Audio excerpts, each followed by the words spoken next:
Knjiga je naslovljena Tretja od suhih krav. Zanimiv naslov. Kaj ta naslov pomeni? V bistvu tretja zato, ker sta šle že prva in druga od suhih krav. Podlaga je pa svetopisanska zgodba o 7 suhih kravah. No, avtorji v tem primeru razmišljamo o 7 suhih kravah kot globalni krizi. Z upanjem, da bo nekako po 7 knjigah tudi kriza končana. To je bilo tako zelo optimistično upanje. Vse kaže, da ne bo. Torej bo treba še kakšno kravo napisati. Katere so teme, ki jih obravnava knjiga? Katere so to disfunkcionalnosti v naši družbi, ki se jim posvečate v knjigi? V bistvu izhodišče je delovanje sintetičnih kemikalij, ki imajo učinek hormonskih motilcev, z vsemi posledicami na zdravje človeka in na zdravje družbe. Torej, če gledamo zdaj te kemikalije, to so kemikalije, ki jih je človek ustvaril, ki jih ni najti v naravi, torej so tujki v organizmih. Jasno, te kemikalije, ko vstopajo v naš organizem s hrano in z vodo in z našega okolja, motijo hormonski sistem, ki je izjemno natančno reguliran. To je tako en velik orkester, ki ima dirigenta. Torej, če pride do majhnih motenj v harmonizaciji tega orkestra, potem imamo na mesto simfonije življenja kakofonijo oziroma bolezen in smrt. Skratka, motnje hormonskega sistema pa posledično vplivajo na vrsto patoloških procesov v človeku. Najbolj občutljiv je človeški embrijo oziroma zarodek, ko ga nosi mati v uterusu, v maternici. Torej, že najmanjše koncentracije teh toksinov, ki ne povzročajo nikakršnih patoloških posledic na materi, ko prehajajo preko posteljice na plod, povzročajo nepovratne poškodbe embrija. Pri dečkih so te poškodbe malo drugačne kot pri deklicah. Pri dečkih pride kasneje v puberteti do zastoja razvoja mot, torej vseh teh celic, ki uravnavajo plodnost moškega. Predvsem setoljevih celic, ki uravnavajo število spermijev pri odraslem moškem in število Leydigovih celic, ki uravnavajo titer testosterona moškega spolnega hormona. Torej, deček, ko vstopa v puberteto s temi poškodbami zarodnih celic, ima velike motnje v plodnosti ali pa celo neploden. Ampak ni samo to posledica. Še tretji segment je torej izjemno povečana incidenca raka na modih, ki je v zadnjih letih postal najbolj pogost rak mladih moških od 25 do 35 let v zahodnem svetu in tudi v Sloveniji. Torej imamo trojni udar po plodnosti, manj spermijev, v zadnjih 50 letih vsaj za 50%, manj testosterona v istem obsegu, torej manj moških sekundarnih spolnih znakov in tudi povečan incidenco raka na testisih za 350%.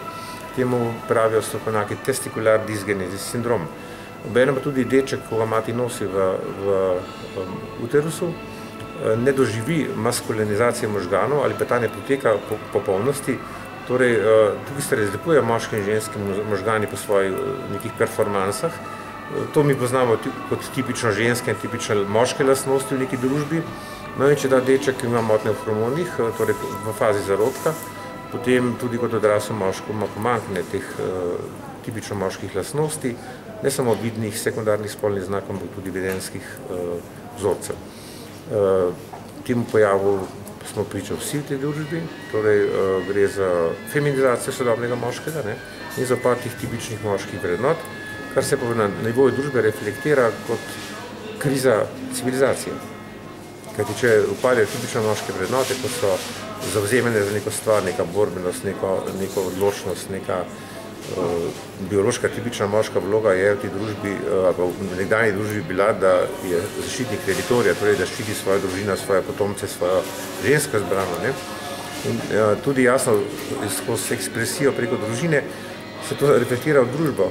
Vsi sistemi družbeni, ki temeljijo na teh moških tipičnih odnosih, so v krizi. Vidimo, da imamo težave s sistemi, razpad sistemov, obenem so pa priplavili na vrh lastnosti, ki niso tipično moške. Torej so včasih imeli za pokvarjene lastnosti ljudi, torej pohlep, brezbrižnost, apatija, brezvoljnost, všečnost, nastopaštvo, grabežljivost in tako naprej. No in verjetno so ta sprevrženi sodobni moški, ki paradira predvsem v strukturah korporacij, bank in politične elite, je povzročil globalno finančno krizo, kot jo poznamo danes, in jasno vsa krizna dogajanja, ki se dogajajo v sedanji civilizaciji. Torej, po drugi strani pa so prizadete ženske, kajti množični pojav raka na rodilih, pa v endometriozah pri zrelih ženskah so pojav te estrogene poplave, torej učinka teh kemikalij na razvoj ženske. Če gledamo vse skupaj, lahko govorimo o največjem tveganju človeške vrste kot biološke vrste. Torej, ogrožena je plodnost človeške vrste. Če gledamo zdaj slovenske podatke, imamo okrog 60 do 65% mladih parov, ki imajo težave z oploditvijo prvega otroka. Praktično vsak četrti Slovenci je že rojen s pomočjo farmacije ali pa medicinskih posegov ali pa umetne oploditve. Obenem pa tudi pri nas opažamo vse večji pojav maminih sinčk, kot nanih mamonov, torej moških, ki jih ne zanimajo, posebej družina, otroci in ta njegova družinska vloga, ampak samo udobje, komfort, nastopaštvo, parazitizem, grbežljivost, sebičnost, ki vse gleda skozi denar in skozi užitke. Torej vidimo, da je to zlo, ki se je zajedlo v človeško družbo, izjemno nevarno in po moji oceni to predstavlja največje tveganje človeške vrste, tudi po oceni avtorjev te knjige, Krita od krav, kajti v knjigi je narejeno veliko en tak pogled, celovit pogled v to problematiko. Jaz sem postavil to biološko in medicinsko osnovo za ta fenomen, torej citiral vse raziskave, ki so v svetu bile narejene pomembne z tega področja. Ostali avtori so pa to nadgradili, recimo Vesna Godnja kot antropologinja na nivoju osebka, potem še nastopila je še psihologinja, potem pa psihiater, psiholog, kot sem že prej omenil, in dva pravnika, oziroma urednik vsega skupaj je pa Boštjan Zupančič, sodnik Evropskega sodišča v Strasbourgu. Tako da pred vami je ena odlična kompilacija, moramo še poudariti, da je to tabu tema v svetu, da so bile vse finance ukinjene praktično leta 2004, glede nadaljevanja raziskav. Tako da priporočamo branje, virov ni veliko, mediji so precej gluhi za te stvari. Kaj lahko človek naredi za preventivo? Predvsem pomembno je prehrana in voda in tudi naše okolje. Torej v hrani je glavni vir zla, so praktično ostanki pesticidov, torej ne vseh, ampak nekaterih, ki imajo te lastnosti, ostanki dioksinov v hrani, PCB-jev, predvsem pa je vir teh kemikalij plastika, torej plastična embalaža, tako prehranskih artiklov kot tudi pijač. Torej proč s plastiko, vrniti se treba na izvorno embalažo, ali to kovinska ali steklena, karkoli od tega.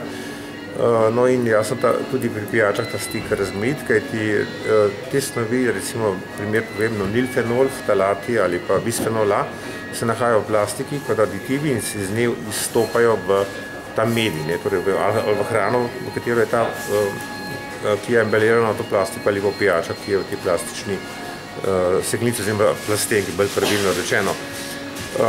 Predvsem je pomembno, da pazijo na svoje telo ženske, ki so v rodnosti ali pa že prej, kajti ti strupi, kot sem že rekel, v najmanjših koncentracijah prihajajo iz matere, iz njene krvi, če tekoče jemlje tako kontaminirano hrano, ali pa z njenega maščobnega tkiva, ki se potem ob fazi nosečnosti razgrajuje in preko posteljice vstopa v embrijo in ga poškoduje. Hvala za predstavitev, hvala za odgovor, ostanite zdravi in mladi in še veliko uspeha pri raziskovanju. Hvala.